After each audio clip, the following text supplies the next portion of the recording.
নমস্কার বন্ধুরা, কেমন আছো তোমরা সবাই? আশা করি তোমরা সবাই খুব ভালো আছো, আমরাও খুব ভালো আছি।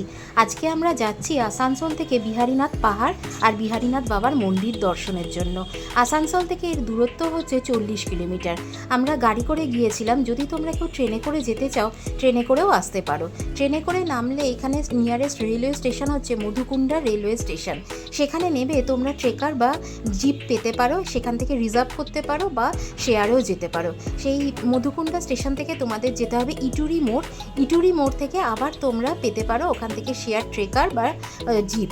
সেখান থেকে ইটুরি মোড় থেকে বিহারীনাথ বাবার মন্দির খুব একটা বেশি দূরে নয়, সেখান থেকে তোমরা পৌঁছে যেতে পারো বিহারীনাথ। এই বিহারীনাথ পাহাড় হলো পশ্চিমবঙ্গের বাঁকুড়া জেলার সব থেকে উঁচু পাহাড়।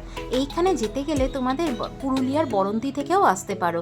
পুরুলিয়ার বরন্তি থেকে এর দূরত্ব হলো 18 কিলোমিটার। সময় লাগবে 40 থেকে 45 মিনিট।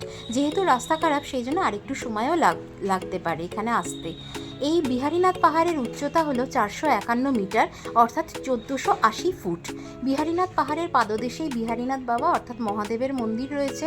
মন্দিরের বাইরে যেখানে আমরা গাড়ি পার্কিং করেছিলাম, সেইখান থেকে মন্দিরের দিকে মুখ্য দ্বারের দিকে না গিয়ে যদি সোজা চলে যাওয়া যায়, তাহলে সেখান থেকেই পাহাড়ে ট্রেকিং করারও সুযোগ রয়েছে।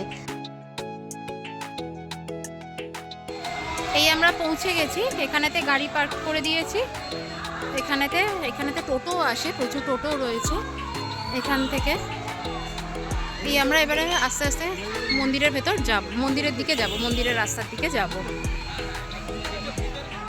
এই মন্দির খোলার সময় হলো ভোর 5:30টায়। এখানেতে পুজো দেওয়ার জন্য আশেপাশে অনেক দোকান আছে। এখানেতে পুজোর জন্য কুপন কেটে ভেতরেতে পুজো দেওয়ার ব্যবস্থা আছে। এখানেতে 51 টাকা থেকে শুরু করে 201 টাকা। আরও যদি কেউ পুজো দিতে চাও, বেশি অ্যামাউন্টের পুজো দিতে চাও, সেই ব্যবস্থাও এখানেতে আছে। তবে আমরা পুজো দিতে পারিনি, যেহেতু আমরা ব্রেকফাস্ট করে বেরিয়েছিলাম। আর এখানে যে কুপন কাটার ওই যে সামনে টেবিল রয়েছে, সেখানেতে দাদাও ছিলেন না কুপন দেওয়ার জন্য। উনি বোধহয় কোথাও গিয়েছিলেন, ওই জন্য আমরা পুজোর ব্যবস্থা এখানেতে করতে পারিনি। মন্দিরের মুখ্য দ্বার দিয়ে প্রবেশের পরই দেখতে পেলাম আমরা মন্দিরের ভেতরেতে, মন্দির চত্বরের মধ্যে শুধু যে বিহারীনাথ বাবার মন্দির রয়েছে তা নয়, এখানেতে আরও অনেকগুলি ছোট ছোট মন্দির রয়েছে। হনুমানজির মন্দির, বিষ্ণু মন্দির, কালী মন্দিরও এই চত্বরের মধ্যেই রয়েছে। এই মন্দির প্রাঙ্গণের মধ্যে একটি বড় বটগাছও আছে। আর এই যে আমি যেখানে নমস্কার করছি, এইটি হলো বিষ্ণু মন্দির।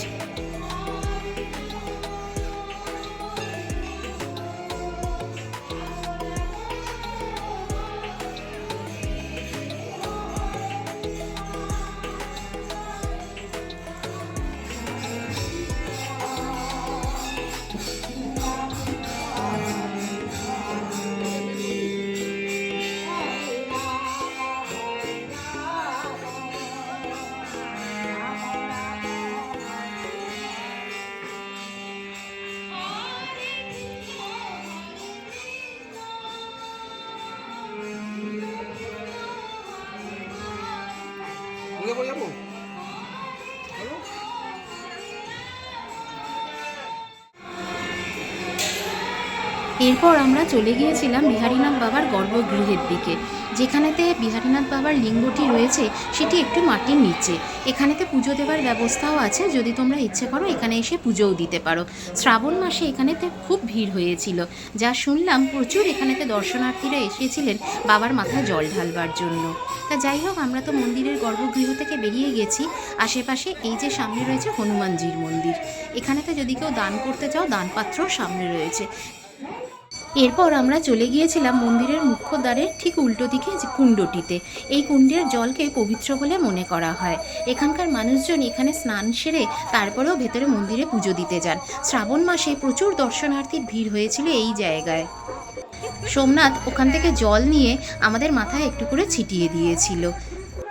এরপর আমরা ওখান থেকে বেরিয়ে গিয়েছিলাম।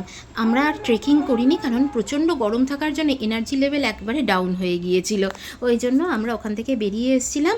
আবার অতটা রাস্তাও ফিরতেও হবে, সেই জন্য। তা যাই হোক, আজকের ভিডিওটা আমি এখানেই শেষ করছি। এর পরের পর্বে তোমাদের সাথে আমার আবার দেখা হবে একটা নতুন ভিডিও নিয়ে। তোমরা সবাই খুব ভালো থেকো, সুস্থ থেকো, সাবধানে থেকো। আর অবশ্যই জানিও ভিডিওটা কেমন লাগলো। আর ভালো লাগলে একটা লাইক করে দিও।